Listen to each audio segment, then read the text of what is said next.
निकी heli ने Islamic देशों को हड़का दिया। क्यों बाइडेन और ओबामा को सुनाई खरी खरी?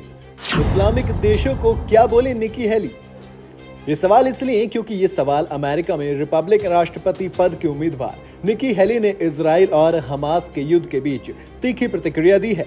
निकी हेली ने गाजा में बेगुनाह और मासूमों की जान को खतरे में बताया है और इस्लामिक देश को जमकर लताड़ा। उन्होंने कहा कि इजराइल और हमास के युद्ध का परिणाम गाजा के मासूम नागरिक भुगत रहे हैं, लेकिन उनके लिए अभी तक क्यों कोई इस्लामी देश खामोश है? क्यों कोई इस्लामिक देश उनकी मदद नहीं कर रहा? आखिर क्यों कोई बेगुनाहों के बारे में बात नहीं कर रहा? दरअसल निकी हेली ने कहा, फिलिस्तीनी नागरिकों की परवाह करनी होगी। हमें फिलिस्तीनी नागरिकों को, खासकर निर्दोष लोगों की परवाह करनी चाहिए, क्योंकि उन्होंने इसे नहीं चुना है। लेकिन अरब देश कहाँ है? कतर कहाँ है? लेबनान कहाँ है? जॉर्डन कहाँ है? मिस्र कहाँ है? आप जानते हैं कि हम मिस्र को हर साल $1 अरब से ज्यादा देते हैं।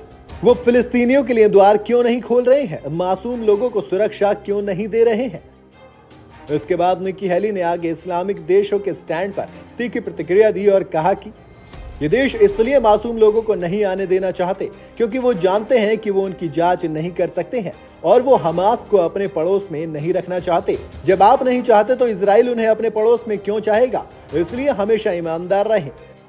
इजराइल और हमास की जंग के बीच निकी हेली ने इस युद्ध को रोकने को लेकर भी अपना पक्ष रखा है। उन्होंने कहा कि मुझे उम्मीद है कि ये देश अमेरिका पर आरोप लगाएंगे, ये सभी देश इजराइल को दोषी ठहराएंगे, लेकिन इनके झांसे में ना आए, क्योंकि अगर वो चाहें तो उनके पास ये सब ठीक करने की क्षमता है। इन इस्लामिक देशों के पास इस जंग को रोकने और हमास के सामने खड़े होने की क्षमता है। इतना ही नहीं, निकी हेली ने तो ईरानी परमाणु समझौते को लेकर बराक ओबामा और जो बाइडेन को भी खूब लताड़ा और ईरान पर हमास और हिजबुल्लाह को मजबूत करने का आरोप लगाया। अब निकी के ये बयान देश और दुनिया में सुर्खियों में है। चलिए अब आपको इजराइल और हमास के बीच की जंग का अपडेट देते हैं। जानकारी के मुताबिक दोनों के बीच तनाव को 9 दिन से ज्यादा हो चुके हैं। एक रिपोर्ट की माने तो हमास ने गाजा में कम से कम 199 लोगों को बंधक बनाया है। उधर इजराइल हमास के नियंत्रण वाले गाजा पर ताबड़तोड़ हमले कर रहा है। हमास को खत्म करने के मकसद से इजराइल ने गाजा को बिजली, पानी और बाकी सभी जरूरी चीजों की सप्लाई रोक दी है।